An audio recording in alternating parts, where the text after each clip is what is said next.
Shalom. I'm Minister Dr. Cynthia Marie Whitley, but I'm not your conventional minister. The name of this podcast is Be Aware. Be aware of your thoughts. Each week, we will review self-realization tips using primarily biblical references through storytelling. We will reflect on our thoughts and become aware.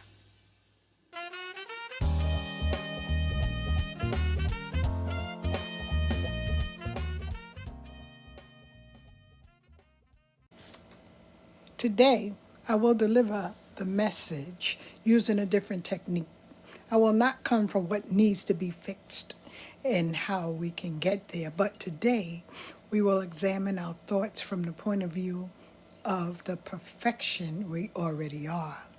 I've come to know perfection exists in everyone because we are made in God's image. I will not hide my understanding, but state unapologetically what I really believe regarding the perfection of mankind. Today I stand in the good, the beautiful, that He called us during the creation story.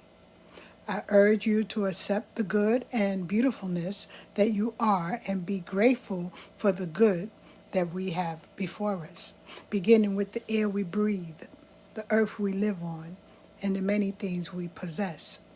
It is imperative in this parenthesis of our lives that we be grateful and humble ourselves by believing and accepting that we are perfect, whole, and complete.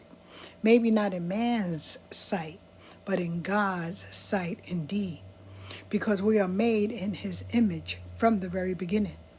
In Genesis 26:1, God said, "Let us make man in our image, after our likeness." 27 says, "So God created man in His own image. In the image of God He created him. Male and female He created them. And God blessed them."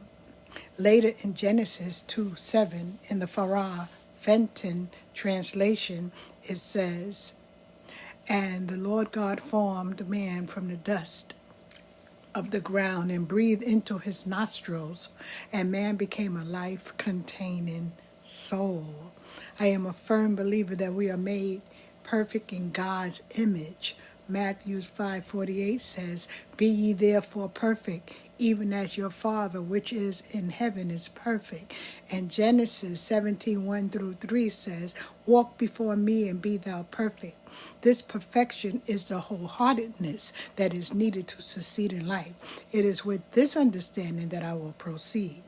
Now we will turn our focus to what is good already in our lives. Let's begin with ourselves. Yes, you and me.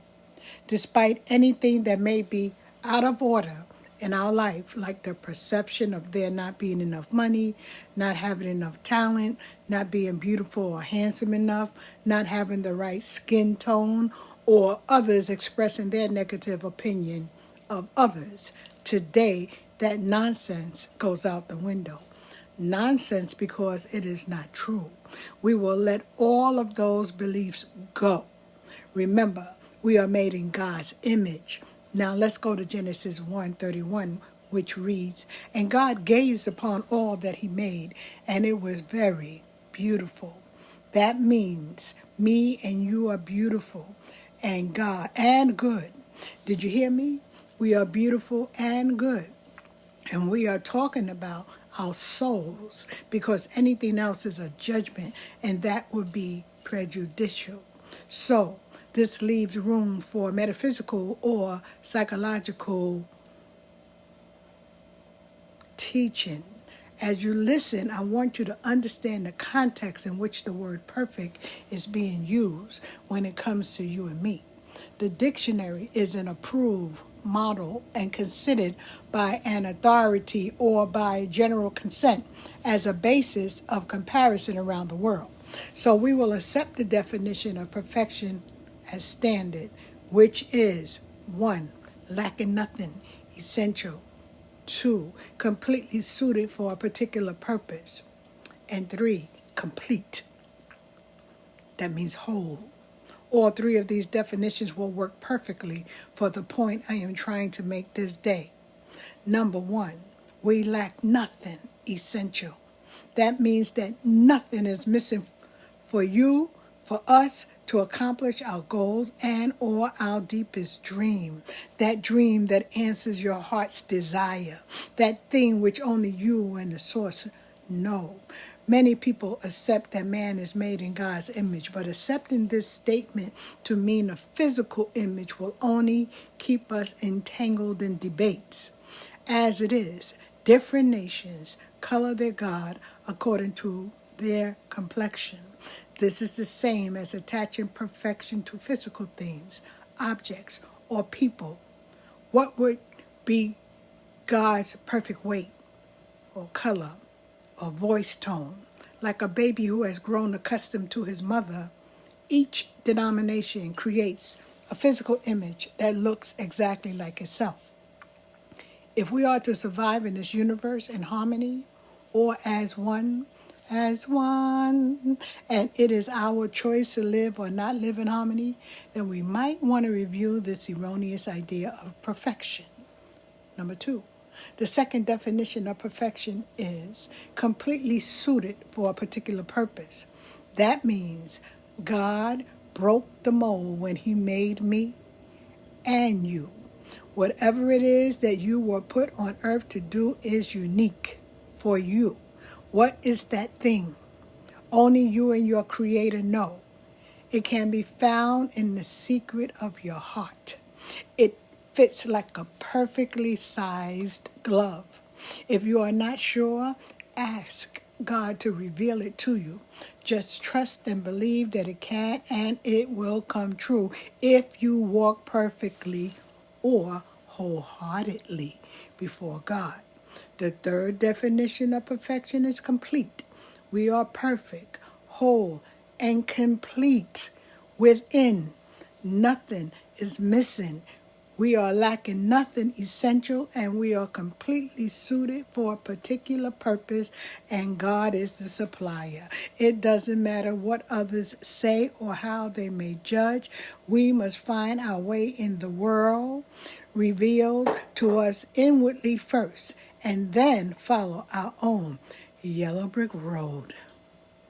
We have the compassion, heart, and wisdom to find this inward place that might require quiet time, better known as meditation. And ironically, the answer is right in our hearts. As we begin to accept these spiritual truths, we will begin to live lives that express God in a way that pleases us, because God has already accepted you and are pleased with you and know that you are his beautiful creation. It is safe to say that there are invisible virtues that all mankind possesses, like trust, goodness, morality, honor, dominion, and integrity, just to name a few. Just as positive virtues exist, we are possessed at times with negative personality traits, such as arrogant, cocky, pompous, pretentious, conceited, vulgar, immoral, and sinful. Identifying persons who possess these modes of behavioral traits can be found across nationalities and can be identified across the world, regardless of people's physical attributes. Therefore, it is safe to say that these images are universal in nature, and for the purposes of this study, these are the images that we can work on and exude as we begin to walk perfectly before our Creator. Remember the commandment to walk before me and be thou perfect as we deal with our heart issues.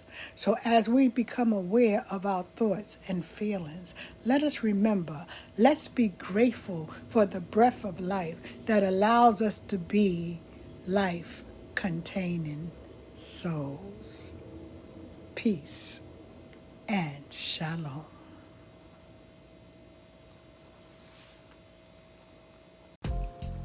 Shalom. Today I reference two books that I've written. One is Looking for Perfection in All the Wrong Places, based on our perfection within. And the second was Looking for Self in All the Wrong Places, based on the Wiz. One said, second one, everything is within us that we need. And the other one says, we're made perfect, whole, and complete. So I referenced it today. And now, if you want to hear more, just go to Amazon and look under Gershona Cynthia Whitley so that you can get more, have more, enjoy more of these teachings.